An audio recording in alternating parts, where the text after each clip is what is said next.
চন্দ্রিমা ভট্টাচার্যই হবে মমতার ব্রহ্মাস্ত্র। ভোটের আগে চন্দ্রিমাকে কাজে লাগিয়ে মমতা বন্দ্যোপাধ্যায়ের মাস্টার স্ট্রোক। আর কোনো ডিলে নয়, ফেব্রুয়ারিতেই হবে রাজ্যের বাজেট পেশ। আর তাই বড় ঘোষণা করতে পারে পশ্চিমবঙ্গ সরকার। ভোটের আগে এটাই শেষ বাজেট। ফেব্রুয়ারিতে বিধানসভায় বড় চমকের ইঙ্গিত। অন্তর্বর্তী বাজেটেই কি তাহলে বাজিমাত করবে?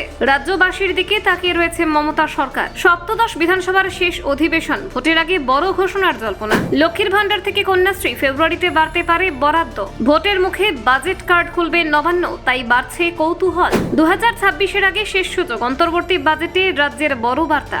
শেষ অধিবেশনেই কি থাকবে শেষ চমক? ফেব্রুয়ারির বাজেট নিয়ে রাজনৈতিক জল্পনা তুঙ্গে। দেখুন, আসন্ন ফেব্রুয়ারিতে শুরু হতে চলেছে পশ্চিমবঙ্গ বিধানসভার বাজেট অধিবেশন। হিসেব অনুযায়ী বিধানসভা নির্বাচনের আগে এটাই মমতা বন্দ্যোপাধ্যায়ের নেতৃত্বাধীন বর্তমান সরকারের শেষ অধিবেশন হতে চলেছে। ফলে স্বাভাবিকভাবে এই অধিবেশন ঘিরে রাজনৈতিক ও প্রশাসনিক মহলে বাড়ছে কৌতূহল। সূত্রের খবর, এই অধিবেশনে রাজ্যের পক্ষ থেকে অন্তর্বর্তী বাজেট পেশ করা হতে পারে। রাজ্যের অর্থ প্রতিমন্ত্রী চন্দ্রিমা ভট্টাচার্য এই বাজেট পেশ করতে পারেন বলে জল্পনা তুঙ্গে। রাজ্যবাসীর নজর এখন সেদিকেই, কারণ এই বাজেটেই ভবিষ্যতের অনেক দিক নির্দেশ মিলতে পারে। 2021 সালে বিধানসভা নির্বাচনের আগে অন্তর্বর্তীকালীন বাজেট পেশ করেছিলেন মুখ্যমন্ত্রী মমতা বন্দ্যোপাধ্যায় নিজেই। সেই নজির মাথায় রেখে অনেকে মনে করছেন এবছরও একই রকম ভাবে পথে হাঁটতে পারে সরকার। শেষ অধিবেশন হওয়ায় বাজেটের গুরুত্ব আরও বেড়েছে।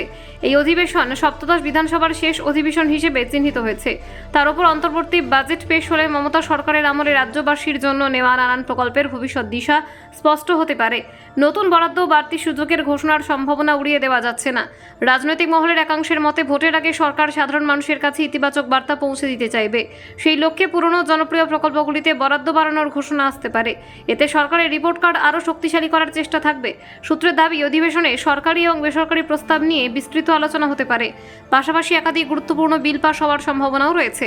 প্রশাসনিক কাঠামোকে আরও মজবুত করতে কিছু আইনি সংশোধন আনার কথা শোনা যাচ্ছে।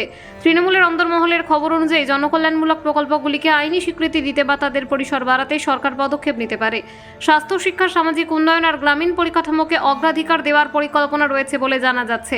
বিশেষ করে লক্ষ্মীর ভান্ডার, কন্যাশ্রী, খাদ্য সাথী এবং স্বাস্থ্য সাথীর মতো জনপ্রিয় প্রকল্পগুলিতে বরাদ্দ বাড়তে পারে বলে জোর আলোচনা চলছে। এই প্রকল্পগুলির মাধ্যমে সরাসরি সাধারণ মানুষের হাতে আরও বেশি অর্থ পৌঁছানোর সম্ভাবনা তৈরি হয়েছে।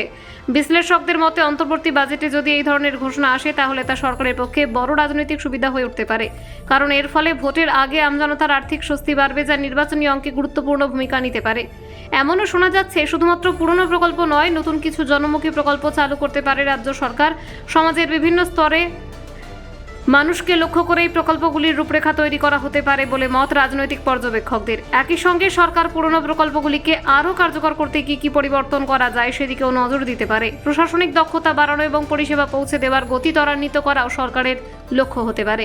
অন্যদিকে এই অধিবেশন ঘিরে প্রধান বিরোধী দল বিজেপির ভূমিকাও নজর কাড়বে। রাজনৈতিক মহলের মতে, সরকারের একাধিক সিদ্ধান্ত এবং তৃণমূলের বিরুদ্ধে ওঠা নানান অভিযোগকে সামনে এনে বিজেপি আক্রমণ শানাতে পারে। Bureau report, news prime Times.